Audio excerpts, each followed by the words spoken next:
भगवत्यै नमः, पराम्बिकायै नमः।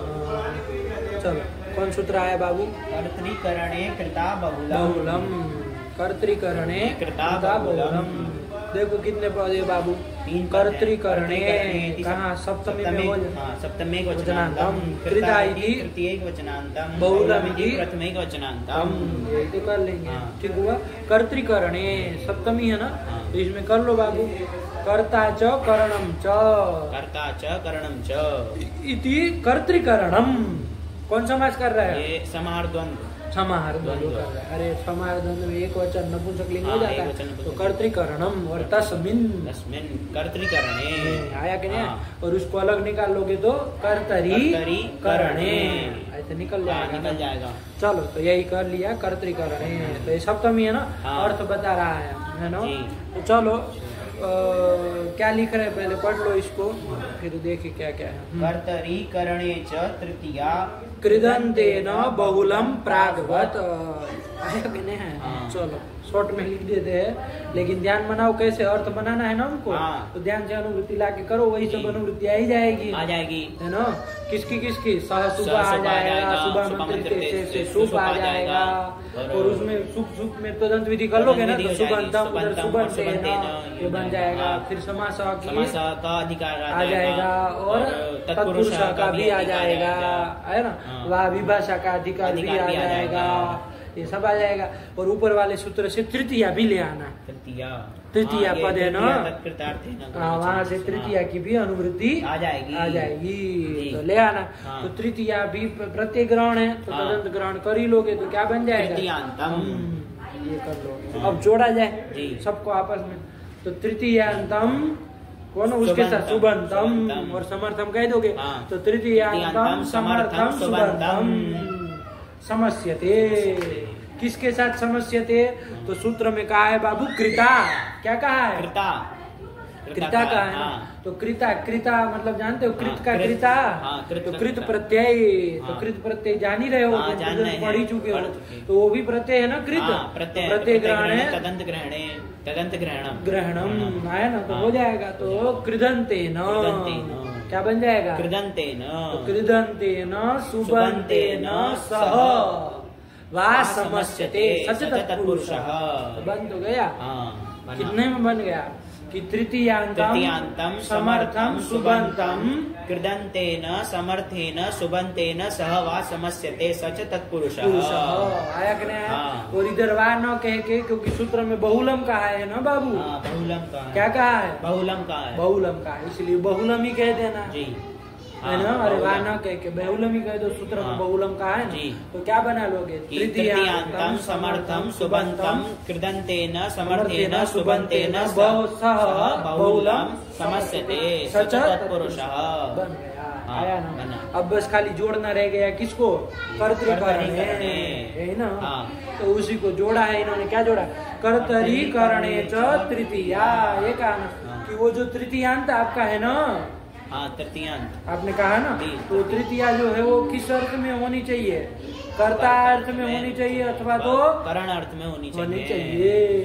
आया कि नहीं आया? जी आया। कर्ता अथवा करण में वो तृतीया होनी चाहिए। उस कर्ता अथवा करण के अर्थ में वो तृतीयांत होना चाहिए, है ना। तो कर्तरी अलग अलग निकालो। कर्तरीकरणे च तृतीयांतम समर्थम सुबंतम हो जाएगा। कर्ता अर्थ में अथवा तो करण अर्थ में जो तृतीयांत समर्थ सुबंत, उसका समास कोई भी तृतीयांत का नहीं हो जाएगा। वो कर्ता अर्थ में अथवा तो करण अर्थ में होना चाहिए। ऐसा जो तृतीयांत समर्थ सुबंत है, उसका किसके साथ? अरे कृदंत समर्थ सुबंत के साथ समास होता है, बहुलता से समास होता है। आया जी, वो तत्पुरुष कहलाएगा। बन गया, बना। यही तो वृत्ति हुई। बस इसे एक बार समझ लिए तो वृत्ति बनाना कुछ नहीं है। समास सूत्रों की वृत्ति ऐसे ही बनती है। बना लो, एक बार बोल लो बाबू। कर्तरीकरणे च तृतीयांतम समर्थम सुबंतम कृदंतेन समर्थेन सुबंतेन सह वा समस्यते सच तत्पुरुषः। क्या है यहाँ पर प्रकृति में। अब इन्होंने पढ़ लो, इन्होंने क्या शॉर्ट में कैसे लिख दिए हैं, तृतीया। देखो तदंत विधि नहीं किए है ना, करना चाहिए ना कि कर्तरी करणे च तृतीयांतम हो जाएगी, और सुबंधम जोड़ दोगे, और उधर कृदंत है ना सुबंध है ना, ऐसे जोड़ लोगे, और बाकी जगह क्या कह दिए है, बहुलम। और प्रागवत, प्रागवत मतलब समस्यते। अरे कृदंत है ना सुबंध है ना सह समस्यते, यही ना कहना पहले की तरह, मतलब क्या समस्यते, और सच तत्पुरुष, प्रागवत मतलब समस्यते सच तत्पुरुष, यही ना लेना, ये लेना। चलिए यही कर लिए। अब उदाहरण देखे तो समझ में आए। क्या उदाहरण दे रहे बाबू, हरिणा त्रातः, हरिणा त्रातः, हरि के द्वारा रक्षित है ना। चलो तो देखो त्रातः, त्रैंग पालने धातु है। कौन धातु है, त्रैंग पालने धातु है ना। त्रैंग में कौन चला जाता है, त्रय रहता है, उससे कौन प्रत्यय कर लिया जाए। अरे पालन अर्थ में त्रय धातु है ना, तो पालन करना तो सकर्मक धातु है ना, सकर्मक है। हाँ, तो त्रय धातु से क्या कर लिया जाए, तो प्रत्यय कर लेंगे। किस अर्थ में कर लिया जाए, सकर्मक धातु है ना, कर्म अर्थ में कर लेंगे, कर्म अर्थ में कर लेंगे। तो त्रय से तो करेंगे, लेकिन उसके पहले ही क्या कर लेंगे, अरे ये जंत है ना, ये आदेश उपदेश स्थिति से क्या कर लिया, आत्व कर लेंगे, आत्व कर लेंगे। तो त्रा तो ये बन जाएगा। कौन अर्थ में किया है, कर्म अर्थ में किया है ना। तो चलो त्रात सूर्य तो विसर्ग त्रात ऐसे बना है ना, जैसे त्रातः देवदत्तः मतलब रक्षित देवदत्त, जिसकी रक्षा की गई है, कर्म में किया है ना, कर्म में किया। कर्ता कौन हो जाएगा, मान लीजिए हरि के द्वारा रक्षित है, तो कर्ता कौन है, हरि हो जाएगा, हरि हो जाएगा। भगवान विष्णु के द्वारा देवदत्त क्या है, रक्षित है, त्राता है, ये कह दिया। तो ध्यान देना बाबू, यहाँ पर ये त्राता हमें कर्म में किया ना, तो कर्म उक्त है, कर्म उक्त, तो कर्म में तो कौन विभक्ति हो जाएगी, प्रथमा हो जाएगी। तो त्रातः देवदत्त ये बन जाएगा। कर्ता क्या है, कर्ता है, कर्ता क्या है, उक्त है कि अनुक्त है, अनुक्त है, अनुक्त है। तो अनुक्त कर्ता में कौन विभक्ति हो जाएगी, हो जाएगी, तो वही तृतीया कर दिए है, हरिणा। समझे, समझे, समझे, कर्तरी तृतीया कर दिए है, क्योंकि कर्ता अनुक्त है। तो हरिणा त्रातः, हरि से रक्षित, हरि के द्वारा रक्षित, त्रातः बन गए। तो चलो यहाँ पर कर लिया जाए। अब घटाया जाए तो क्या कहा था, ध्यान से घटाओ। कर्ता अथवा करण में जो तृतीयांत समर्थ सुबंध, तो तृतीयांत समर्थ सुबंध कौन है, हरिणा, हरिणा। ये कर्ता में की करण को बता रहा है, कर्ता को बता रहा है, कर्ता को न बता रहा है, तो कर्ता को बता, कर्ता में जो तृतीयांत समर्थ सुबंध हुआ हरिणा, उसका किसके साथ, उसका कृदंत सुबंध के साथ होता है ना। तो त्रातः ये कृदंत है, सुबंध है, उसके साथ क्या कर लिया जाए भैया, समास कर लिया जाए, तत्पुरुष समास। ठीक हुआ। चलो तो करो। लौकिक विग्रह में तो समास करोगे, अलौकिक विग्रह में करोगे तो करो। अलौकिक विग्रह क्या कर लोगे, हरि टा त्रात सु, यही ना बन जाएगा। चलो तो कर लो, यहाँ घटा लोगे ना, एक बार घटा लो। तो कर्ता अर्थ में तृतीयांत समर्थ सुबंध हुआ हरि टा, उसका कृदंत सुबंध के साथ। इसमें भी ऐसे तत्प्रकृति को जोड़ना चाहिए, वैसे नहीं जोड़ना चाहिए, क्योंकि कृदंत तो त्राता है ना, तो कृदंत प्रकृति की समर्थ सुबंत। लेकिन शॉर्ट में बोल रहे हैं, तुम समझ के रखना। कृदंत सुबंत कौन हो जाएगा, त्राता सु, उसके साथ समास कर लिया जाए, तत्पुरुष समास कर लिया। समास क्या संज्ञा कर लेंगे और लुक कर लेंगे। किसका किसका, टा सु का लुक क्या बचेगा, हरि त्रात, हरि त्रात ये बनेगा ना, बनेगा। अब यहाँ किसकी उपसर्जन संज्ञा हो जाएगी, तुम्हें बता दो, हरि की हो जाएगी। अरे प्रथमांत से निर्दिष्ट वही ना हो रहा है, प्रथमांत पद कौन था समास विधायक शास्त्र में, तृतीयांतम सुबंतम, तो उसके द्वारा निर्दिष्ट हरि हो रहा है, उसी की उपसर्जन संज्ञा, पूर्व प्रयोग कर लेंगे, हरि त्रात। और पर की तरह लिंग करना है तो पुल्लिंग चला लेंगे, तो सूला के ऋतुसर कर देंगे, हरि त्रात, वही तो बना है, हरिणा त्रात, हरि त्रात, हरि के द्वारा रक्षित, रक्षित कौन, देवदत्त। मान लीजिए वो स्त्री होगी तो स्त्रीलिंग में हो जाएगा कि हरिणा त्राता बालिका, हरि के द्वारा रक्षिता बालिका जाएगा। कोई कुल होगा मान लीजिए तो हरिणा त्रातम कुलम, कुलम अरित्रा तो कर्म जैसा होगा उसके अनुसार, उसी के अनुसार तो पर लिंग करना है। मान लीजिए त्रातम के साथ किए है तो पर वाला शब्द नपुंसकलिंग किए तो नपुंसकलिंग में करेंगे तो इस सब में बन जाएगा, कोई ऐसी बात नहीं। आया ना? बना। चले तो हरित्रातः देवदत्त क्या अर्थ हो जाएगा? हरि के द्वारा रक्षित देवदत्त हो जाएगा। सरल ही है। फिर कौन आया? भिन्न नख भिन्न भिन्न बनाया तो भिन्न पहले बना। अरे कृदंत पढ़ लिए हो इसलिए तुमको बना लोगे तो स्पष्ट हो जाता है। अरे कौन धातु है? विद धातु है। उससे कौन प्रत्यय कर लिया? एक तो प्रत्यय और कोई सूत्र है जो इसके द को और वो त को दोनों को नत्व कर देता है। कौन सूत्र है?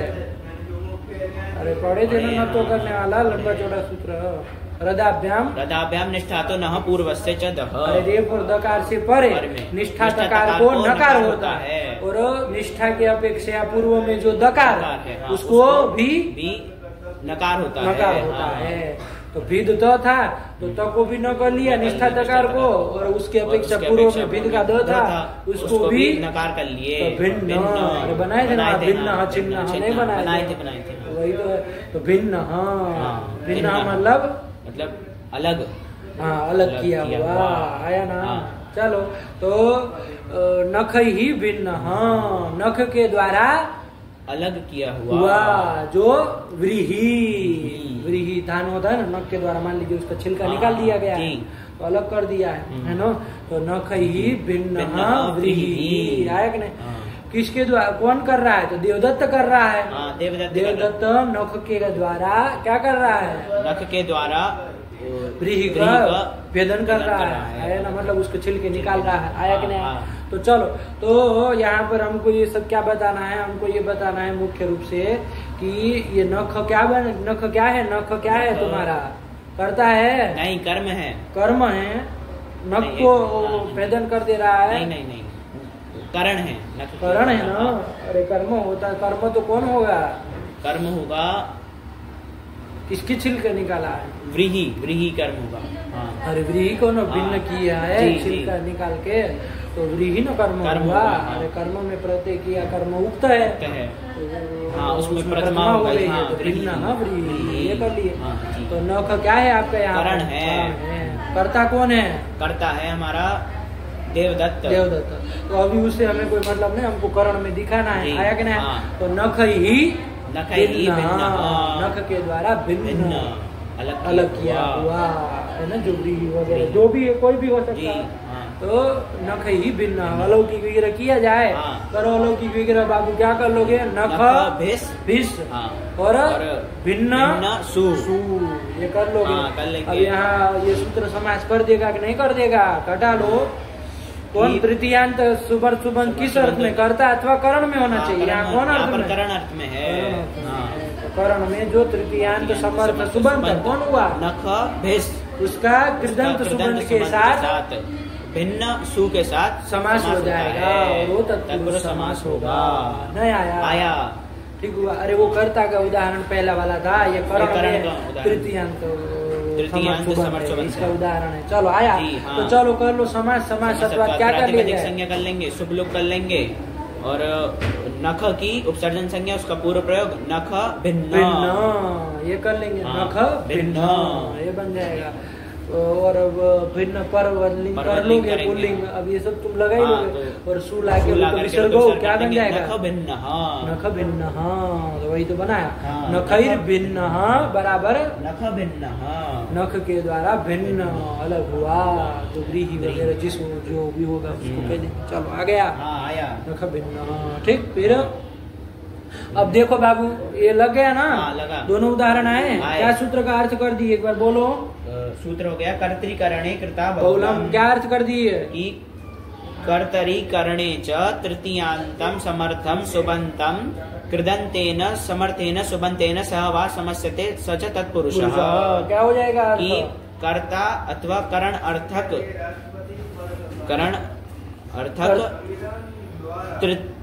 अपने से भाषा मत जोड़ो, इधर उधर कर दोगे, कहीं लगा दोगे तो फिर हो जाएगा कहीं।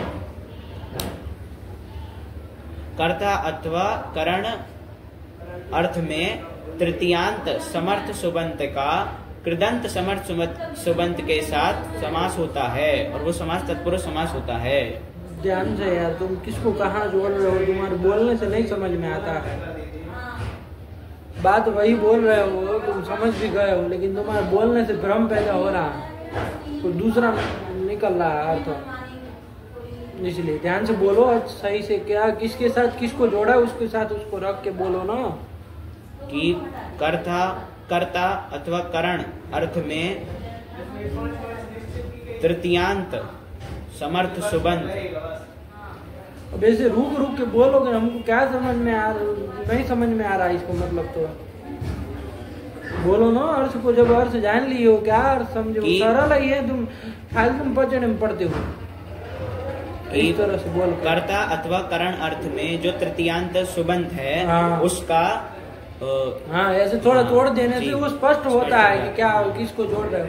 वो लगता है कि फिर वो तत्पुरुष समास कर्ता और करण अर्थ में होगा, ऐसा अर्थ निकलता है, तुम बोलते हो वैसे। जी, कर्ता अथवा करण अर्थ में जो तृतीयांत समर्थ सुबंत है, उसका कृदंत समर्थ सुबंत के साथ विकल्प से समास होता है और वो समास तत्पुरुष समास होता है। तब ना लगेगी हाँ क्या कहना चाह। तुम बोल रहे हो कर्ता और करण अर्थ में, यहाँ रुक के फिर सीधा खच्च से खींच ले तृतीयांत समर्थ सुबंत का कृदंत समर्थ सुबंत के साथ समास होता है, तो लगता है कर्ता और करण अर्थ में वो समास होता है, वहाँ अन्वय कर रहे हैं। ऐसे बोल दिया तुमने। क्या बोला था पता है कि कर्ता और करण अर्थ में तृतीयांत समर्थ सुबंत का कृदंत सुबंत के साथ समास होता है।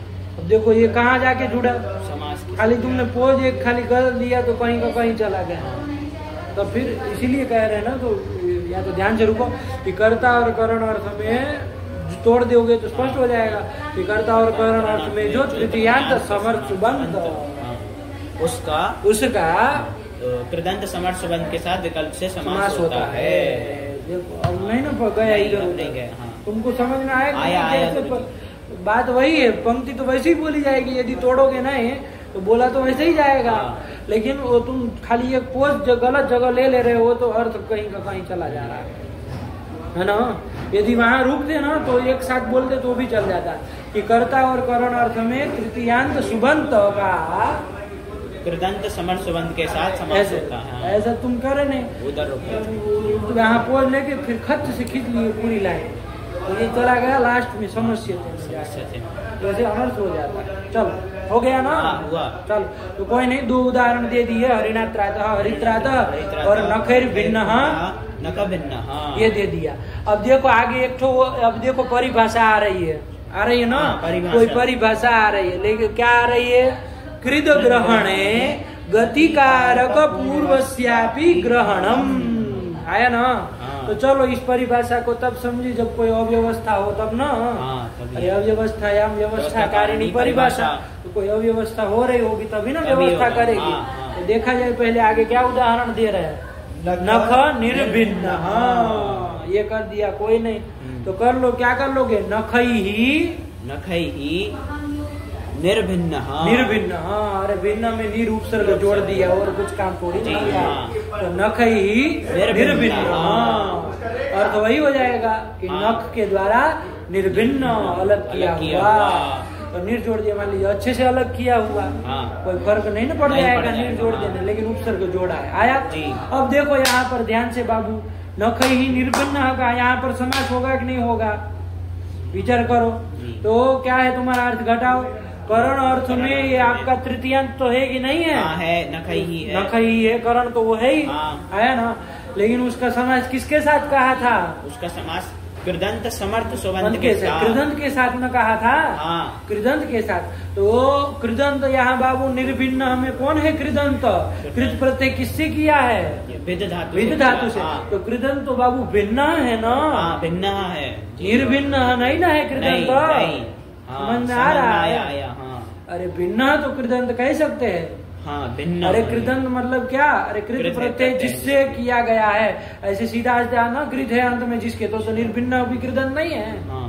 अरे कृदंत का मतलब ये नहीं होता है कि कृत है अंत में जिसके, वो तो मोटे मोटे से हम लोग बुला देते हैं, वरना कृदंत का क्या मतलब है, कृत प्रत्यय जिससे किया गया है, ऐसा प्रकृति प्रत्यय का जो समुदाय, उसी को ना लिया जाएगा। हाँ। तो कृत प्रत्यय किससे किया गया है? कृत धातु से किया गया है। ऐसा जो प्रकृति प्रत्यय का समुदाय है वो क्या है? भिन्न है। हाँ, निर्भिन्न नहीं है। नहीं है। हाँ, समझे? समझे। तो कृदंत यहाँ पर बाबू भिन्न है, निर्भिन्न नहीं ना। नहीं। तो यहाँ समास नहीं हो पाएगा। तो किस कृदंत सुबंध के साथ होता है भाई। हाँ। ये तो कृदंत भिन्न होता तो हो जाता, कर ही लिए हम लोग। निर्भिन्न है, यहाँ हो पाएगा? नहीं हो पाएगा। नहीं हो पाएगा, नहीं ना हो पाएगा। लेकिन हमको करना था। हाँ। तो इसीलिए परिभाषा सूत्र आया। सूत्र नहीं है वो, परिभाषा ही है। हाँ। आया ना, क्या परिभाषा आई? कृत कृत ग्रहणे गतिकारक पूर्वस्यापि ग्रहणम, कि जहाँ कृत का ग्रहण हो वहां पर क्या करना? गति और कारक पूर्वक कृत का भी ग्रहण कर लेना। मतलब कृत ग्रहण है, कृत ग्रहण जहाँ पर किया गया हो तो वहाँ गति पूर्वक और कारक पूर्वक कृत का भी ग्रहण कर लेना। आया कि नहीं आया? हाँ, कि जहाँ पर कृत ग्रहण किया गया हो वहाँ गति पूर्वक और कारक पूर्वक कृत का भी ग्रहण कर लेना। मतलब कृत से गति पूर्वक और कारक पूर्वक कृत को भी ग्रहण कर लेना। आया कि नहीं आया? ठीक हुआ ना? तो यहाँ देखो सूत्र में क्या कृता था कि नहीं, कृत ग्रहण था कि नहीं था? था। अरे कृता का है ना, कृता का है। हाँ, तो कृदंत है ना, उसी का तो अर्थ है। तो यहाँ पर क्या समझ लेना कि कृदंत करके गति पूर्वक भी रहेगा, चाहे कारक पूर्वक भी रहेगा, तो भी उसको कृत करके समझ लेना। आया ना? तो यहाँ पर देखो भिन्न तो कृत था, निर्भिन्न न था, ये कह रहे थे ना। तो नहीं है वो। लेकिन अब ये परिभाषा ने कह दिया कि कृत के ग्रहण से कि गति पूर्वक चाहे कारक पूर्वक का भी ग्रहण कर लेना। तो यहाँ पर ये निर जो है उसकी कौन गति संज्ञा हो जाती है? कौन सूत्र से? प्रादयः गतिश्च। गतिश्च है। प्रादयः तो निपात संज्ञा है। गतिश्च प्रादयः तो क्या करता है? निपात संज्ञा करता है। निपात संज्ञा करता है। गतिश्च है ना? अरे वो कर देता है, गति संज्ञा कर देता है। प्रादियों की गति संज्ञा हो जाती है। तो ये कृत ग्रहण है गति पूर्वस्यापि ग्रहणम, चाहे कारक पूर्वस्यापि ग्रहणम, दोनों के लिए कह रहा है ना। लेकिन हमारा तो यहाँ गति पूर्वक है, तो उसको भी कृत करके हम ले लेंगे। आया ना? ले लेंगे। ये निर्भिन्न क्या है? गति पूर्वक है। तो गति पूर्वक होने के कारण उसको कृत करके हम ले लेंगे। ये परिभाषा ने कह दी। ऐसे ही कारक पूर्वक का भी ग्रहण कर लेंगे। कारक कर्ता कर्म करण आदि होते हैं ना, तत्पूर्वक भी मान लो कोई होगा तो उसको भी हम ग्रहण कर लेंगे कृत करके। आया कि नहीं? तो चलो निर्भिन्न में भी ले लेना है, कृत करके इसका भी ग्रहण कर लेना है। चलो तो कर लिया जाए। तो भैया निर्भिन्न को भी कृदंत करके अब पकड़ लिया जाएगा। आया ना? चलिए तो ले लो भैया, समास कर लो। अलौकिक विग्रह कर ही लोगे कि नख भेष निर्भिन्न सु, और प्रक्रिया कर दो। किससे समास कर लोगे? समास कर लेंगे कर्जीकरणे कृता बहुलम, इसी से न कर लेंगे। घटाओ एक बार अर्थ। यहाँ कौन अर्थ में तृतीयांत समर्थ सुबंत है? करण अर्थ में तृतीयांत समर्थ सुबंत कौन हुआ? नख भेष। भेष उसका कृदंत सुबंत कौन है? निर्भिन्न। हाँ, अब ले लिया जाएगा। निर्भिन्न सु पूरा। रुक कहाँ रहे हो तुम फिर? निर्भिन्न सु ये। हाँ, कृदंत सुबंध कौन लिया? निर्भिन्न सु इसके साथ। तो कोई कहे कृदंत करके कैसे ले लिया तो निर्भिन्न सु को? क्योंकि यही परिभाषा बताई कि कृत ग्रहण में क्या करना? गति कारक पूर्वस्यापि ग्रहणम, है ना? अरे गति और कारक है पूर्व में जिसके, ऐसे का भी ग्रहण कर लेना। इसलिए हम बहुरी करना है ना समान, तो क प्रत्यय इसीलिए जोड़ दे के बोल रहे हैं कि गति पूर्वक का और कारक पूर्वक का भी ग्रहण कर लेना। तो कृदंत करके अब गति पूर्वक का ग्रहण कर लेंगे, तो निर्भिन्न को भी कृदंत करके ग्रहण कर लेंगे। तो कर लो भैया, गति पूर्वक का भी ग्रहण कर लिए तो समास हो जाएगा। समास प्रातिपदिक संज्ञा किसका किसका बोलते चलो, और सु का लुक कर देंगे। और नख की सर्जन संज्ञा पूर्व प्रयोग कर लोगे। नख निर्भिन्न। हाँ, और उससे प्रातिपदिक संज्ञा सु विसर्ग नख निर्भिन्न बन जाएगा। बना है नख निर्भिन्न। लगा कितना ध्यान रखना पड़ता है, ऐसे थोड़ी समाज कर देंगे जहाँ चाहे। तो परिभाषा लगी ना? कृत ग्रहणे गति कारक पूर्वस्यापि ग्रहणम। आया कि नहीं आया? चलो तो यही तो कर दिए बाबू। ठीक, आगे चले। क्या आया? चतुर्थी तदर्था। ये बाबू ये दो सूत्र आए, ये दोनों सूत्र में तृतीयांत समर्थ सुबंध का समास किए ना। कौन कौन? अरे ये तृतीया तत्कृतार्थ है ना, और ये कर्तृकरण है कृता बहुलम, आया ना। दोनों के द्वारा हुआ ना, ये तृतीया तत्पुरुष कहलाएगा। कौन सा तत्पुरुष? तृतीया तत्पुरुष कहलाएगा। चलिए हो गया। और ऐसे इसके बहुत उदाहरण बनेंगे बाबू, कर्तृकरण कृता बहुलम के। अरे कितने सारे बन जाएंगे। अरे कर्ता अर्थकरण अर्थ में जो भी तृतीयांत समर्थ सुबंध होगा उसका कृदंत समर्थ सुबंध के साथ समास होता है। समास होता है, तो बना लोगे ना। चलो ये कर लिया, अब आगे चले। अब चतुर्थी तत्पुरुष समास की ओर आगे बढ़ रहा है। चलो कौन आया? चतुर्थी तदर्थार्थ बलि हित सुख रक्षितैहि। क्या समय हुआ है? 25 है ना अभी टाइम। चलो किया है। चलो चतुर्थी इति प्रथमैक वचनांतम और तदर्थार्थ बलि हित सुख रक्षितैहि इति तृतीया बहुवचनांतम।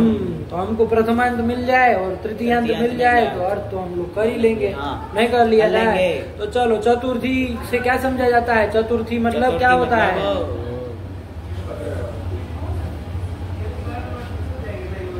गे व्याम व्यस ये नहीं होता।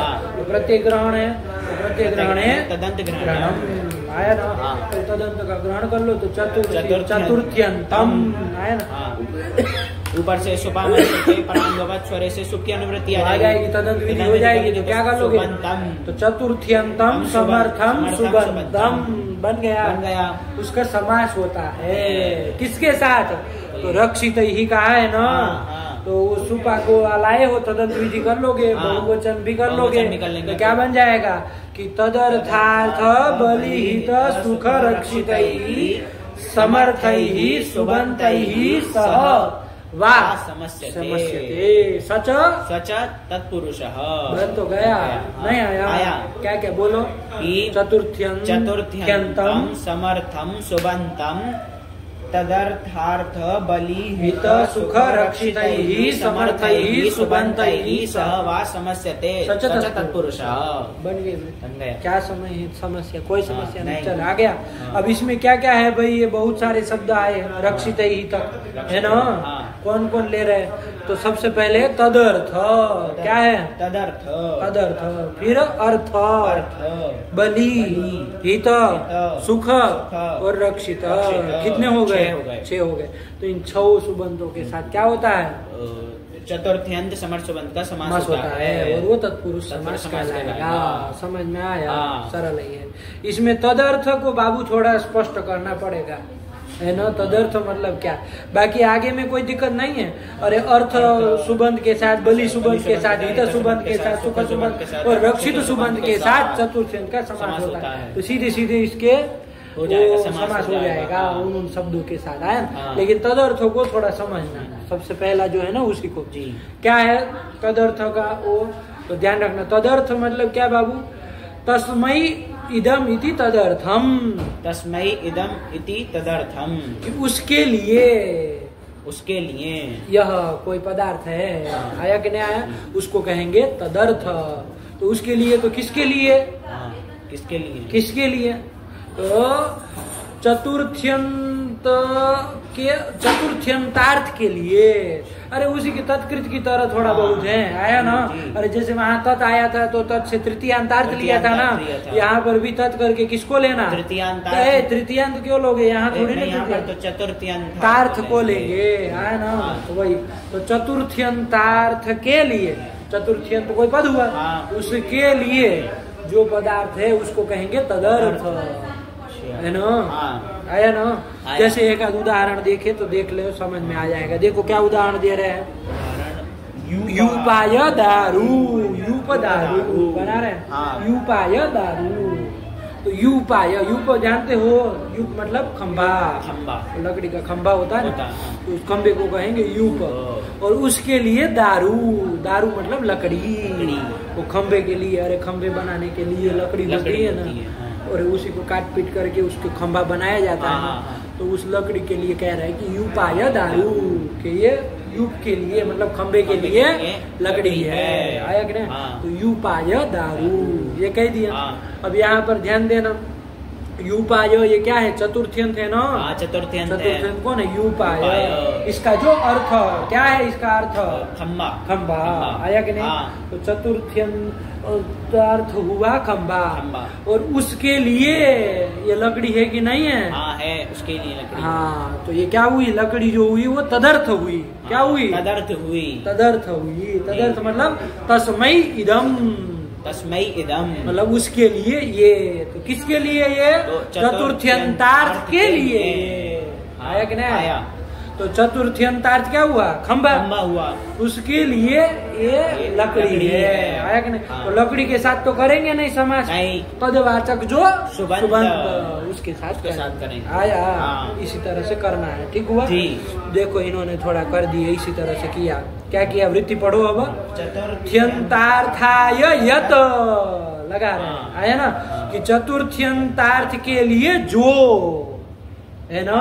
चतुर्थ्यंतार्थ के लिए जो तदवाची ना मतलब तदवाचक सुबंत के साथ समास होता है। किसका होता है? तो चतुर्थ्यंत का होता है ना? समझे कि नहीं समझे? ये तदवाची ना को जो यहाँ तक करके वाक्य बना लो अपने से। चतुर्थ्यंतम समर्थम सुबंतम कर लोगे ना? किसके साथ? तो ये बोल दोगे ना? क्या? तार्थाय यत तदवाचिना सुबंतेन सह असमस्यते स तत्पुरुषः। ये केवल तदर्थ को लेकर के कर लिया। आया। क्या समझे? अर्थ हिंदी बताओ। चतुर्थ्यंत समर्थ सुबंत का किसके साथ बाबू? तो ध्यान से आराम से बोलो, घबराओ नहीं। चतुर्थ्यंतार्थ के लिए जो पदार्थ है तदवाचक सुबंत के साथ समास होता है। आया। यूपाय दारू में घटाना हो तो घटा लो बाबू।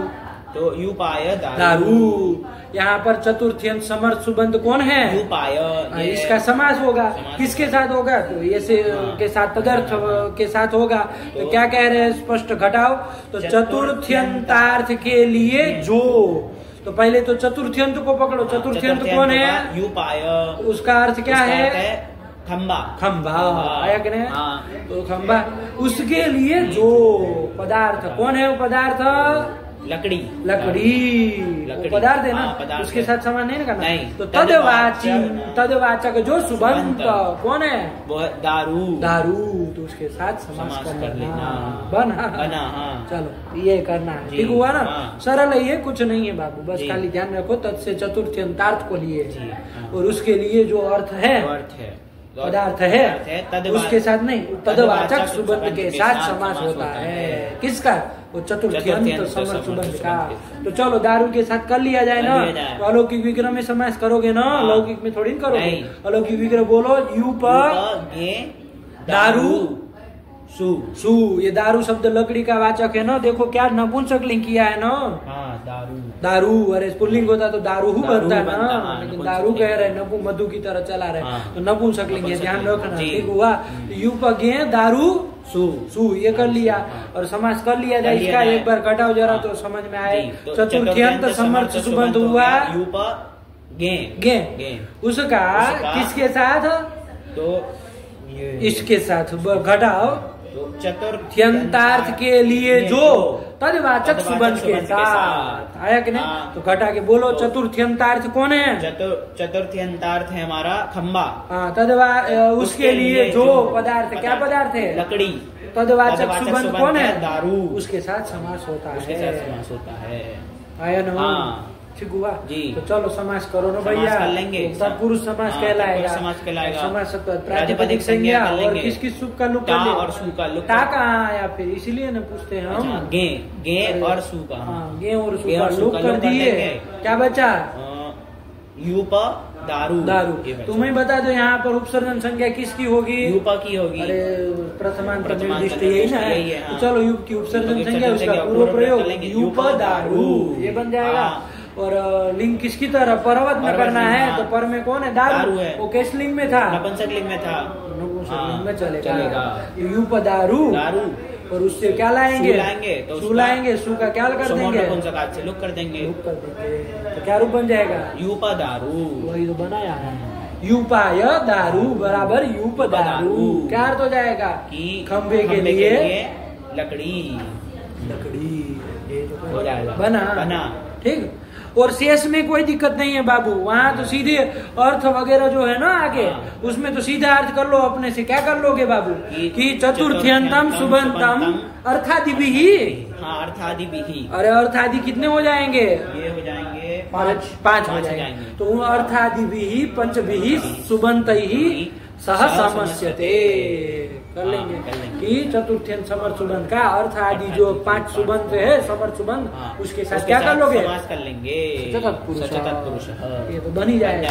अब दोनों को जोड़ के ये वृत्ति लिख रहा है, ध्यान से लगा बाबू। अरे पूरे की वृत्ति लिखेंगे ना? तो वही लिख रहा है, पढ़ो। चतुर्थ्यंतार्थाय यत् तद्वाचिना और अर्थादिभिश्च, इससे सब पकड़ लिए पांचों को। चतुर्थ्यंतम व प्रागव, चतुर्थ्यंत सुबंध का। अरे चतुर्थ्यंतम इन्होंने बाद में लिखा, कोई बात नहीं, जैसे लिखे। अरे पहले भी बोल दे तो कोई दिक्कत नहीं है। तुम भी कर लोगे, अर्थ वृत्ति बना लोगे अपने से। क्या बना लोगे बाबू? चतुर्थ्यंतम समर्थम सुबंतम। अब इसमें 2 इन्होंने जैसे निकाला वैसे ही निकालो। क्या कर लोगे? चतुर्थ्यंतार्थाय यत् तद्वाचिना, एक हो गया, और अर्थादिभिश्च समर्थ ही सुबंत ही सह वा समस्यते स तत्पुरुषः। बन गई। नहीं आया? चलो ठीक हुआ। हाँ, सरल है ये बाबू। चलो उदाहरण भी देख लिए। क्या देख लिए बाबू? यूपाय दारू, दारू बन जाएगा। ठीक है ना? चलो आगे उदाहरण क्या दे रहे हैं? आगे क्या कुछ वार्तिक आ रहा है? क्या वार्तिक आ रहा है? तदर्थेन प्रकृति विकृति भाव एवं इष्ट आया कि नहीं आया? ठीक है ना? कि तदर्थे न, जो आप समास कर रहे हैं कि नहीं कर रहे हैं? कर रहे हैं। चतुर्थ्यंतार्थ के लिए जो है तदवाचक सुबंध के साथ जो समास कर रहे हैं कि नहीं कर रहे, वो कहाँ पर इष्ट? तो प्रकृति विकृति भावे एवं इष्ट। जहाँ पर प्रकृति विकृति भाव होगा वहीं पर हमको इष्ट है। ये समास जो तदर्थ के साथ आप समास कर रहे हैं ना, वो कहाँ पर इष्ट है हमको? जहाँ पर प्रकृति विकृति भाव होगा वहीं पर क्या हमको समास करना, ये तदर्थेन के साथ समास करना इष्ट है। जहाँ प्रकृति विकृति भाव नहीं होगा वहाँ पर ये तदर्थ के साथ समास नहीं होगा। मान लीजिए कोई तदर्थ रहेगा, कोई सुबंत, लेकिन तब भी समास नहीं होगा। प्रकृति विकृति भाव होना चाहिए, है ना? प्रकृति विकृति भाव मतलब क्या बाबू? जैसे दूध से दही बनता है ना? बनता है ना? तो दूध और दही में क्या है? प्रकृति विकृति भाव है ना? दूध क्या है आपकी? प्रकृति है। और उसी का विकार विकृति क्या है आपका? दही है। तो प्रकृति विकृति भाव है। आया कि नहीं? अरे उसी से ना बनता है। उसी से बनता है। तो यहाँ पर भी देख लो, यूपाय दारू में भी देख लो, यूपाय दारू के खंबे के लिए लकड़ी। तो प्रकृति विकृति भाव है कि नहीं है? कौन प्रकृति हो जाएगी? प्रकृति हो जाएगी लकड़ी, दारू। और विकृति कौन हो जाएगी? खंबा। अरे उसी से ना खंबा बनाया जा रहा है। तो प्रकृति विकृति भाव दोनों के बीच है कि नहीं है? वहीं पर करना है ना? जैसे मृत्तिका से घट न बनाया जाता है, तो घट और मृत्तिका के बीच क्या है? प्रकृति विकृति भाव है कि नहीं है? अरे उसी मिट्टी से न बनाया जाता है, वहाँ पर भी हो जाएगा। चलो, तो ये सब जगह बन जाएगा। तो वही लिख रहा है कि तदर्थे न, जो आप समास कर रहे हैं चतुर्थ्यंत समर्थ सुबंध का तदर्थ के साथ समास कर रहे हैं कि नहीं कर रहे हैं? वो किस कहाँ पर करना? प्रकृति विकृति भावे एवं इष्ट। अरे वो संधि हो गई है, सप्तमी है वो। प्रकृति विकृति भावे एवं इष्ट, समझे? जहाँ पर प्रकृति विकृति भाव होगा वहाँ पर इष्ट है, अन्यत्र नहीं होगा। जैसे क्या लिख रहे? तेन इह न, कि ऐसा कह देने से अब यहाँ पर नहीं होगा। कहाँ पर नहीं होगा? तो उदाहरण दिए, क्या दिए? रंधनाय स्थाली। रंधनाय स्थाली, रंधन के लिए ये स्थाली है। रंधन कहते हैं पाक को। रंधनाय मतलब पाकाय, पाक करने के लिए ये क्या है? स्थाली है। ठीक है ना? तो देखो बाबू, सूत्र से सीधा सीधा घटाओगे तो घट ही जाएगा। रंधनाय मतलब पाकाय स्थाली, ये कहा ना? इससे घटाओ सूत्र, चतुर्थ्यंत समर्थ सुबंध कौन हो जाएगा? रंधनाय हो जाएगा ना?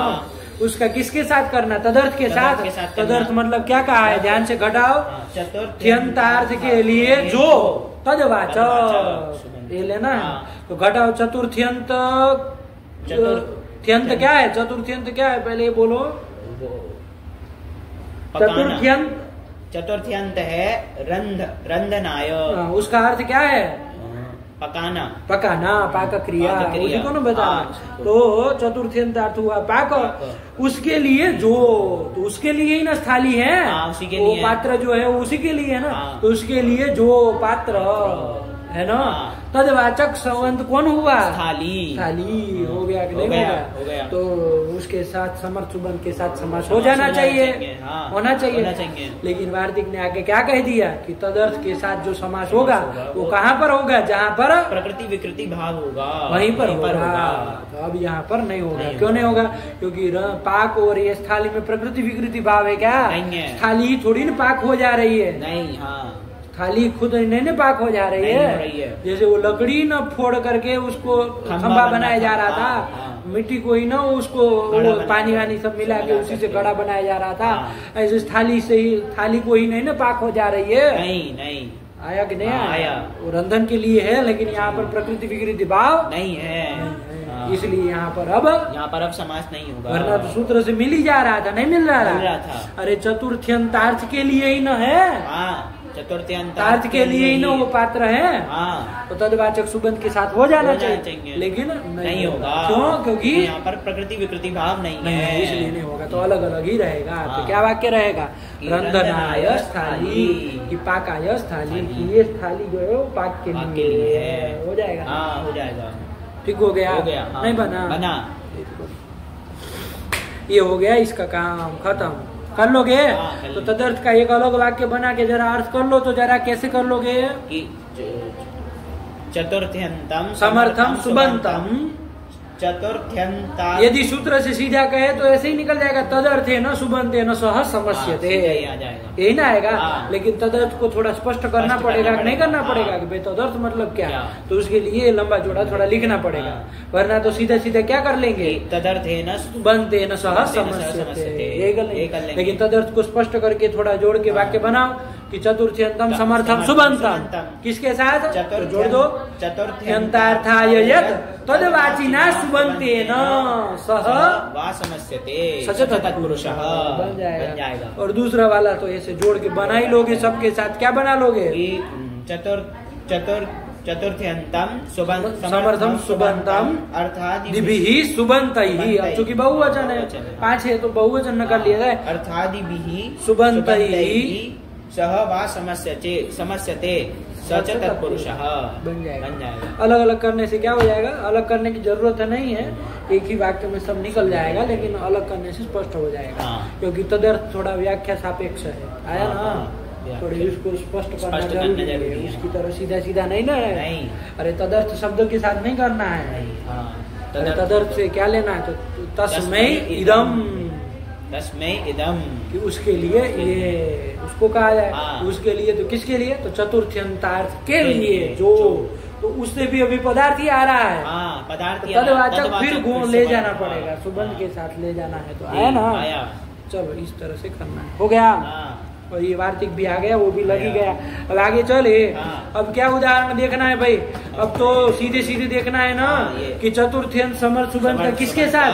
अर्थ आदि के साथ में समर्थ सुबंध के साथ क्या करना है? समास करना है। समास करना है, यही ना सीधा सीधा उदाहरण देना है। तो चलो अर्थ के साथ किया जाए, लेकिन और एक वार्तिक आ रहा है, उसको भी समझ लिया जाए। क्या आ रहा है देख लो भाई। अर्थे न नित्य समासो। अर्थे न नित्य समासो, मतलब अर्थ के साथ जो समास करेंगे ना, अर्थ सुबंध के साथ, वो समास कैसा होगा? नित्य होगा, नित्य समास होगा। अरे सूत्र तो विकल्प से कह रहा था ना, सबका विकल्प से न कहा था, सबका विकल्प से कहा। लेकिन कहा कि भाई नहीं, अर्थ सुबंध के साथ जो आप समास करेंगे। किसके साथ? अर्थ सुबंध के साथ जो समास करेंगे वो कैसा होगा? विकल्प से नहीं होगा, नित्य समास होगा। तो उसी को लिए वार्तिक आ रहा है। पढ़ लो वार्तिक, पढ़ो तो अर्थ समझे। अर्थे न नित्य समासो विशेष्य लिंगता च इति वक्तव्यम, ऐसा कहना चाहिए। दो चीज बता रहा है। एक तो अर्थ शब्द के साथ, अर्थ सुबंध के साथ जो समास होगा वो कैसा होगा? नित्य समास होगा। क्यों कहना पड़ा? क्योंकि सूत्र से तो क्या हो रहा था? विकल्प से हो रहा था, विभाषा का अधिकार आ ही रहा है। लेकिन नित्य कराना है, नित्य समास कह दिया। और दूसरी क्या कह दिया? विशेष्य लिंगता च, कि भाई वो जो समास करो आप अर्थ के साथ, तो वो क्या करना? विशेष्य लिंग था, मतलब विशेष्य के जो लिंग रहेगा ना उसके अनुसार इसका लिंग रखना, वरना हम तो तत्पुरुष समास चल रहा है। तो क्या करते, परवन लिंग करते, मतलब पर में तो अर्थ में आएगा, तो उसी की तरह लिंग करते। तो अर्थ शब्द तो क्या है, नित्य। अर्थ शब्द किस लिंग में चलता है, नित्य। अरे अभी तो बताए थे उसने पिछले सूत्र में, पुल्लिंग में, नित्य पुल्लिंग में न चलता है, तो हमेशा वो क्या चलना चाहिए, पुल्लिंग में चलना। लेकिन कह रहा नहीं विशेष्य लिंग था, मतलब विशेष जो बनेगा ना उसके अनुसार लिंग चलेगा, चलना। तो परवल लिंग को अभी रोक रहा है, बात कर रहा है, लिंग को बात रहा है ना, आया ना। और विकल्प से नहीं करा के नित्य कराना, दो काम करा रहा है। एक तो लिंग विशेष के अनुसार रहेगा और समास नित्य होगा। दो बात बताने के लिए वार्तिक है, और कुछ नहीं है। चलो भाई वार्तिक पढ़ लो और आगे उदाहरण देखे तो समझ में आएगा। अर्थेन नित्य समासो विशेष लिंगता च इति वक्तव्यम, ऐसा कहना चाहिए। ये दो चीज ध्यान में कहनी चाहिए। हो गया। उदाहरण क्या दे रहे, पढ़ो।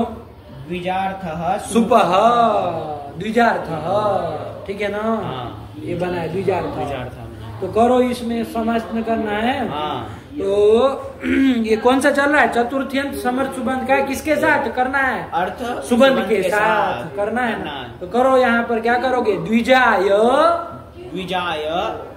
अर्थ। भाई अर्थ कह दोगे पगलेट आदमी तो नित्य समास कहाँ रह जाएगा, समझो बात को।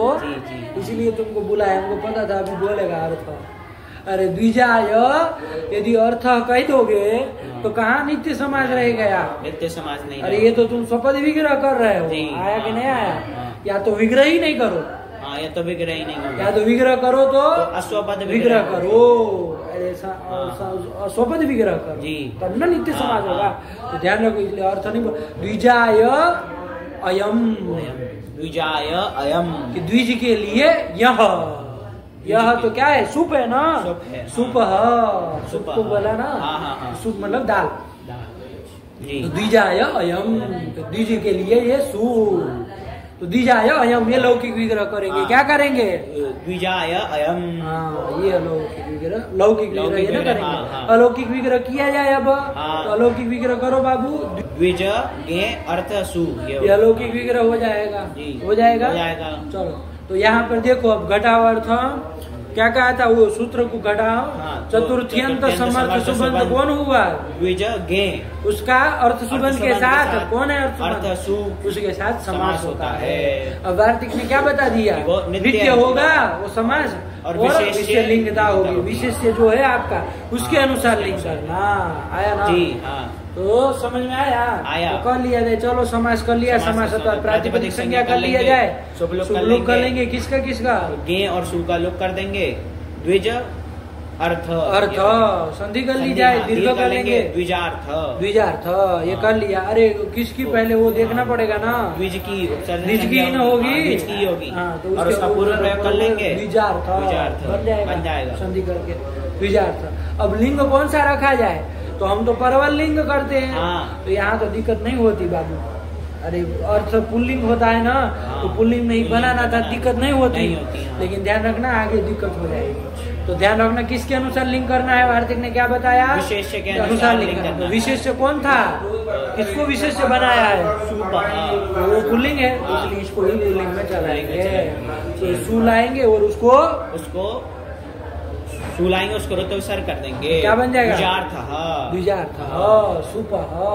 क्या अर्थ हो जाएगा, द्विज के लिए सूप, आया कि नहीं, द्विज के लिए सूप, द्विज के लिए है ना, क्या ये सूप है, हो जाएगा ना, हो जाएगा। यही तो कर लिया। आगे क्या दूसरा उदाहरण दे रहे हैं, द्विजार्थ यवागु, द्विज के लिए ये यवागु, यवागु मतलब हलवा, लपसी को दिन हलवा होता है ना, उसी को कहते हैं यवागु, स्त्रीलिंग में चलता है यवागु, है ना। तो द्विज के लिए यवागु यही है। तो करो, इसमें लौकिक विग्रह करोगे कि नहीं करोगे, करो, क्या करोगे, द्विजाय अयम, अयम करोगे।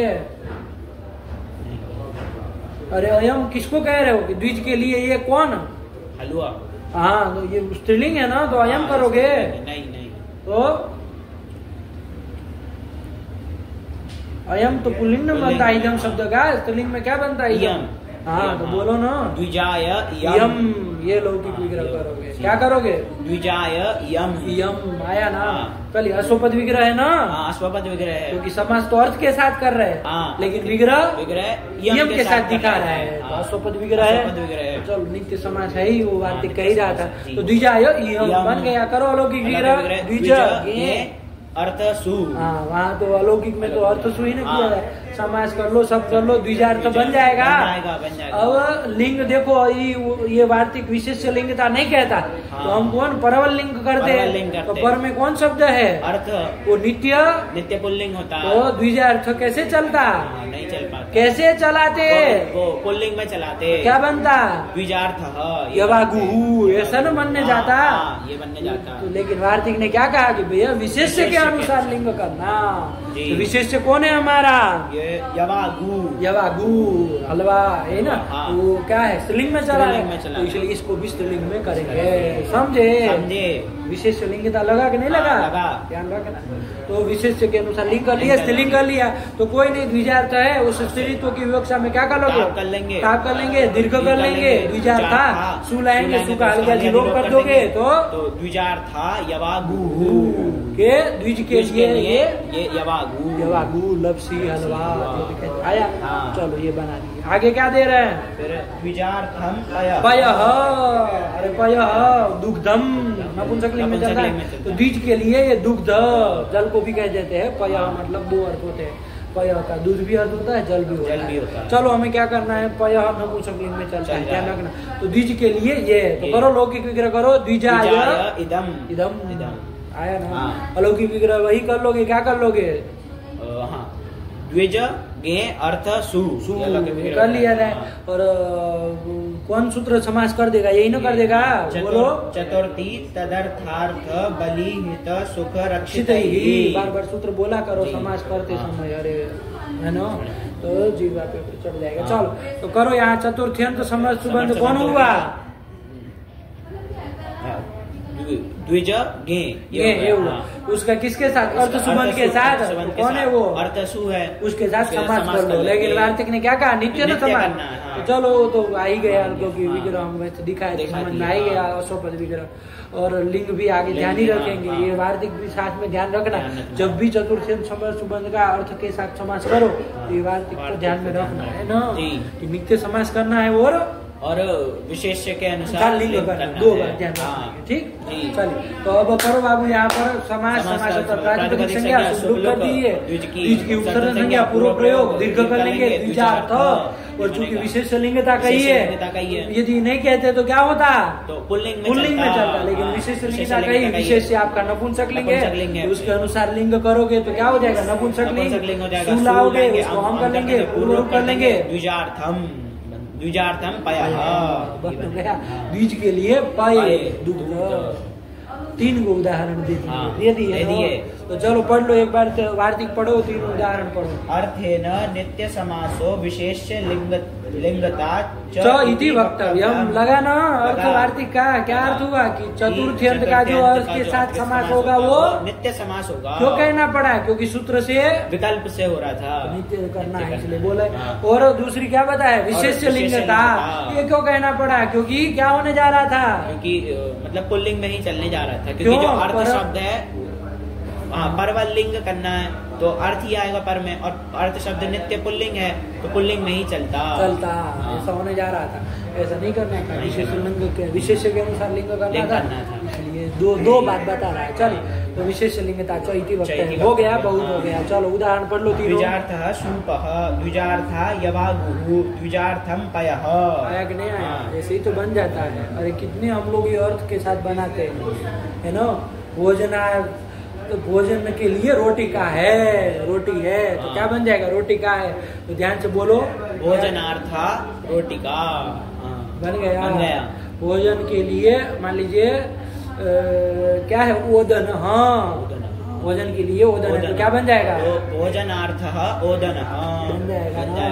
ऐसे ही कुछ भी मान लो दधी होगा, दधी नपुंसक लिंग में चलता है, तो क्या बन जाएगा? भोजन के लिए दधी है, तो क्या बन जाएगा? भोजनार्थम दधी। के बन बन जाएगा। कितने ऐसे अर्थ के साथ तो हम लोग भरसक हिंदी में भी प्रयोग करते हाँ, नहीं करते हैं। बस यही ध्यान रखना होता है, यही चतुर्थी तक पुरुष समास है और कुछ नहीं है। चलो हो गया। हाँ। और नित्य समास है, इसलिए विग्रह कभी भी अर्थ के साथ बाबू गलती से भी नहीं करना, चाहे अयम इदम इयम किसी से भी साथ दिखाना आया ना। समास अर्थ के साथ, विग्रह इदम के साथ दिखाना है ना। वो लिंग से लिंग नपुंसकलिंग अपने अनुसार कर लेना। चलो हो जाएगा ना, हो जाएगा। आगे चलिए। हाँ। अब किसका उदाहरण देखना, अर्थ का भी हो गया। अब बलि सुबंध का करना है। तो करो क्या, चतुर्थी समर्थ सुबंध का बलि सुबंध के साथ समास करना है। विकल्प से क्या उदाहरण दे रहे, भूत बलि ही। तो कर लो ना अपने से, विग्रह भूताय बलि ही, भूत के लिए बलि। भूत मतलब भूत प्रेत, उसके लिए बलि ही। चलो वो भी कर लो, वरना भूत आपके पंच महाभूत है कि नहीं है, पृथ्वी जल तेज वायु आकाश, तो ये जो पंच महाभूत है उसके लिए बलि। तो वो बहुवचन कर देंगे, ज्यादा होंगे तो भूतेभ्यः बलि। भूताय बलि कह दो, चाहे भूतेभ्यः बलि, भूतेभ्यो बलि, ये भी कर सकते हो। तो करो अलौकिक विग्रह करो बाबू, क्या कर लेंगे, भूतेभ्यः बलि। अरे वो तो लौकिक हुआ ना, अलौकिक कह रहे हैं। अलौकिक विग्रह भूत भ्यस बलि सु, ये कर लिया गया। खटावर्थ समास करना है ना। चतुर्थ्यंत समर्थ सुबंध हुआ, भूत भ्यस, उसका बलि सुबंध के साथ समास होता है, बलि सु के साथ विकल्प से ना। तो यहाँ तो विकल्प से ही करना है, यहाँ थोड़ी ना वार्तिक आएगा। चलो तो सीधे सीधे है समास कर लो। तत्पुरुष समास है, समास होता है प्रातिपदिक संज्ञा, शुभ रूप हो जाएगा। उपसर्जन संज्ञा किसकी, भूत की। उपसर्जन संज्ञा पूर्व प्रयोग कर लेंगे, भूत बलि, और बलि के अनुसार लिंग चला लेना है। शुरू तो विसर्गो भूत बलि ही, भूत बलि कि भूतों के लिए बलि आया।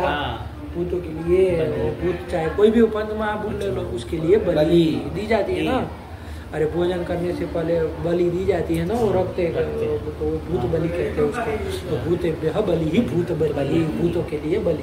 चलो हो गया। फिर गोहितम, ये किसका उदाहरण दे रहा है, बलि के बाद हित था ना, वही कह रहे। तो गोहितम कर लो ना विग्रह। अरे गो का चतुर्थी में क्या बनता, गवे।